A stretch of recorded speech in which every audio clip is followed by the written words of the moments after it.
MJY 003 पाठ्यक्रम का अगला क्वेश्चन है, करण साधन का विस्तृत वर्णन कीजिए।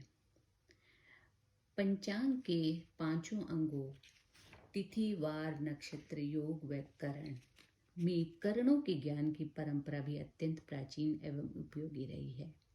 इसलिए सूर्य सिद्धांत, आदि सिद्धांत एवं ग्रह लाघव आदि सभी करण ग्रंथों में पंचांग साधन के अंतर्गत इसके ज्ञान की समुचित विवेचना प्राप्त होती है तथा मुहूर्त चिंतामणि आदि मुहूर्त ग्रंथों में तो भद्रा के स्वरूप एवं फल सहित विस्तृत विवेचना है। शुभाशुभ काल निर्धारण में करणों का महत्वपूर्ण स्थान है, इसीलिए आचार्यों ने इसे पंचांग के अंतर्गत समाहित करते हुए सिद्धांत ग्रंथों में इसके साधन की विधि तथा फलित एवं मुहूर्त ग्रंथों में शुभाशुभ तत्व का विस्तृत वर्णन किया है। चांद्र दिन रूपी तिथि का आधा भाग एक करण होता है। इस प्रकार एक तिथि में दो करण होते हैं। पंचांग के अंतर्गत तिथि, वार, नक्षत्र एवं योग लगभग 60 घटी तक एक रूप को प्रभावित करते हैं, परंतु करण एक तिथि में करण का मान एक तिथि में दो करण होते हैं और 30 घटी के एक करण 30 घटी के काल को ही प्रभावित करता है।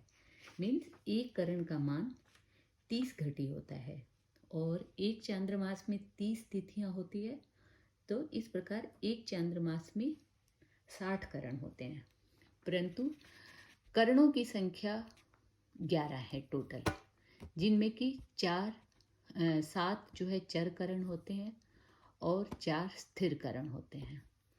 7 चर करण बव, बालव, कौलव, तैतिल, गर, वणिज और विष्टि, जिनके अधिपति हैं इंद्र, बव के इंद्र, बालव प्रजापति, कौलव सूर्य, तैतिल अर्यमा, गर पृथ्वी, वणिज लक्ष्मी, विष्टि यम।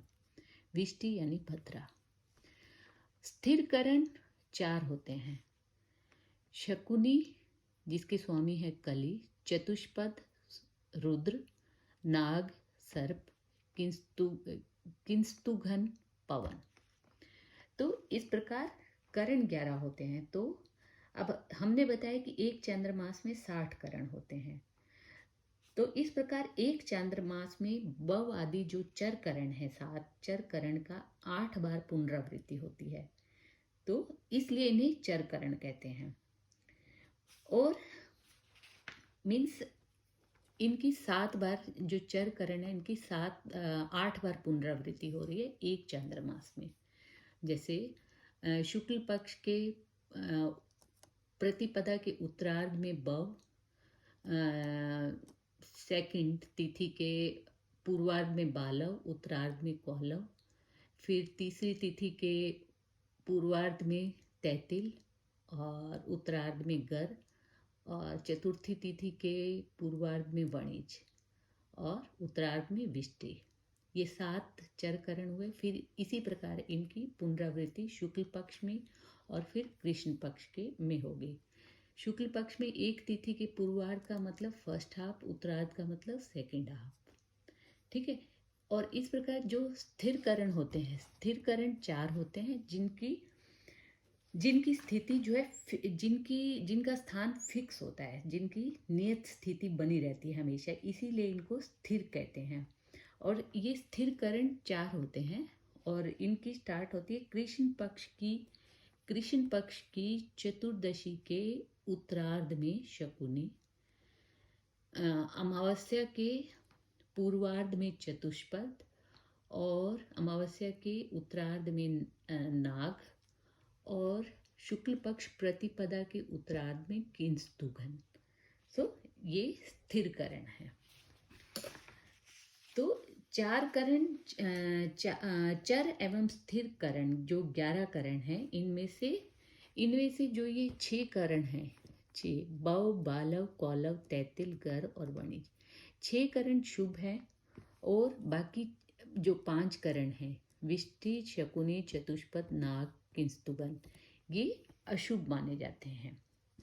अब हम करण साधन की विधि देखेंगे। अब जो हमने ये बताया स्थिर करण, हमने बताया कि इनकी स्थिति जो है नियत रहती है। मीन्स कृष्ण पक्ष की चतुर्दशी के उत्तरार्ध में शकुनी और अमावस्या के पूर्वार्ध में चतुष्पथ, उत्तरार्ध में नाग और प्रतिपदा की शुक्ल पक्ष प्रतिपदा के पूर्वार्ध में किंस्तुकन। मीन्स इनकी स्थिति जो है नियत रहती है, तो इनके लिए हमें किसी साधन विधि की ज़रूरत नहीं है। स्थिर करण का साधन करने की हमें कोई ज़रूरत नहीं है। अब हम चर करणों का, क्योंकि चर करणों की एक चांद्रमास में 8 बार रेपिटेशन होता है, तो फिर हमें चर करण को साधन करने की आवश्यकता है। तो चर करणों का तिथि भोग क्रम से एक मास में 8 चक्र पूरा करता है, इसलिए यहाँ गणित की आवश्यकता होती है, जिसका निरूपण प्रत्येक सिद्धांत एवं करण ग्रंथों में प्राप्त होता है। अब गणेश देवज्ञ जी ने ग्रह लाघव में लिखा है कि ग्रह लाघव में उन्होंने इसका फार्मूला बताया है। फार्मूला ऐसा है कि गत तिथि की संख्या को 2 से मल्टीप्लाई करके और 7 से भाग देने पर जो शेष आएगा वो वर्तमान तिथि के पूर्वार्ध का करण होगा, वर्तमान तिथि के फर्स्ट हाफ का करण होगा, और शेष में हम +1 करेंगे तो वो वर्तमान तिथि के उत्तरार्ध का करण, वर्तमान तिथि के सेकेंड हाफ का करण। अब हम इसको एक एग्जाम्पल से भी समझेंगे, परंतु अब एक और बात ध्यान देने की है कि जैसे कि शुक्ल पक्ष में यदि हमें करण साधन करना है, तो जैसे एग्जाम्पल लें कि नवमी के लिए करण साधन करना है शुक्ल पक्ष की, तो नवमी की संख्या 9 को 2 से मल्टीप्लाई करके साधन प्रक्रिया करेंगे। लेकिन यदि हमें कृष्ण पक्ष की नवमी के लिए करण साधन करना है, तो हम पहले 9 में 15 जोड़ेंगे और वो अभिष्ट तिथि की संख्या प्राप्त होगी हमें, और फिर हम गत तिथि देखेंगे उससे। तो हमने 15 क्यों जोड़ा? 15 हमने शुक्ल पक्ष की 15 तिथियों को जोड़ा है इसमें, शुक्ल पक्ष की 15। तो अब हम ये दोनों पक्षों का एक एक एग्जाम्पल लेकर करण साधन करते हैं कि एक हम शुक्ल पक्ष का लेंगे, एक कृष्ण पक्ष का एग्जाम्पल लेंगे। तो हम एग्जाम्पल लेते हैं कि संवत 2080 4 जून 2023, मेरे पास 2023 का पंचांग है, तो 2023 4 जून 2023 संवत 2080 ज्येष्ठ पूर्णिमा की तिथि का हमने करण साधन करना है। तो ज्येष्ठ पूर्णिमा मतलब हमारी ये तिथि हुई 15वीं, तो गत तिथि हुई 14 × 2 / 7, तो 28 / 7। तो हमारे पास इसमें शेष 0 आ गया, लेकिन हमें 0 नहीं लाना, तो हम 3 पर ही भाग इसको डिवाइड करेंगे। 7 या 21, 7 हमारे पास शेष आ गया। तो सातवां करण जो कि विष्टि है, वो पूर्णिमा तिथि के पूर्वार्ध में होगा, और 7 + 1 मतलब 8वां करण हमारा हुआ बव करण, जो है पूर्णिमा तिथि के उत्तरार्ध में होगा। ठीक है, 8वां चर करण मतलब जो हमारा फर्स्ट चर करण है, ठीक है, तो वो पूर्णिमा तिथि के उत्तरार्ध में होगा। अब इसी प्रकार से हम एक एग्जाम्पल और लेते हैं कृष्ण पक्ष का। 13 मई 2023 को संवत 2080 ज्येष्ठ कृष्ण पक्ष अष्टमी का करण साधन करते हैं। तो हमारा फार्मूला है कि तिथि संख्या +15, तो ये हमारी अभिष्ट तिथि आएगी। इससे फिर हम गत तिथि × 2 / 7, तो हम ऐसे करेंगे। तो अष्टमी तिथि का करण साधन करना है, कृष्ण पक्ष अष्टमी 8 + 15 23, तो ये हमारी अभिष्ट तिथि आ गई। गत तिथि 22 × 2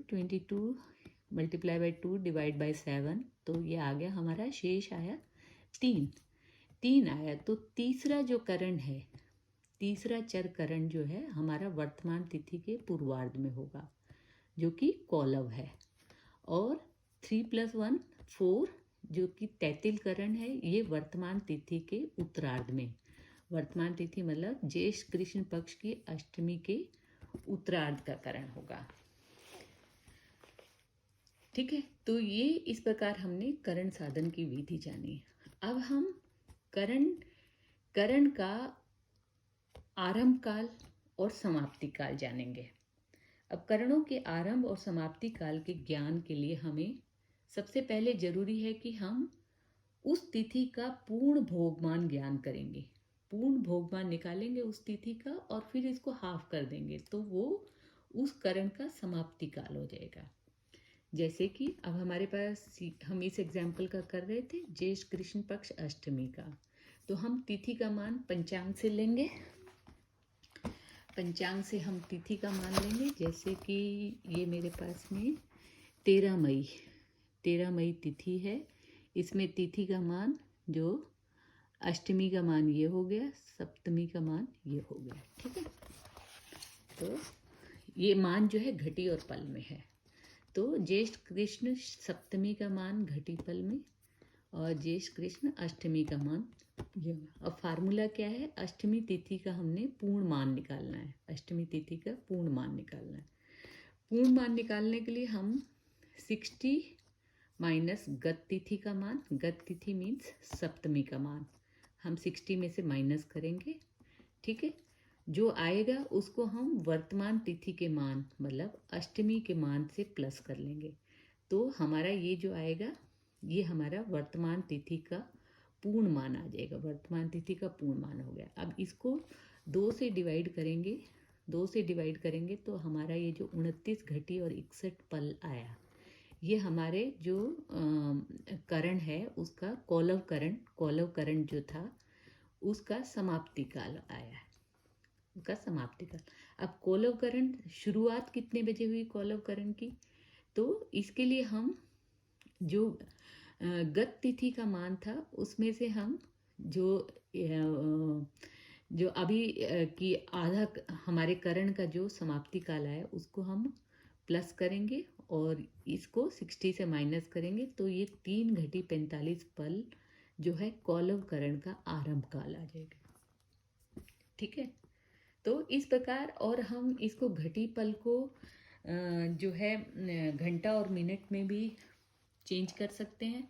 घंटा मिनट में चेंज करने के लिए इसको 2.5 से डिवाइड कर देंगे और तो ये हमें घंटा मिनट में आ जाएगा। इस प्रकार हमने शुक्ल पक्ष और कृष्ण पक्ष दोनों में करण साधन की प्रक्रिया को जाना और करण की टाइप्स और उसके बारे में सब कुछ विस्तृत से जाना। धन्यवाद।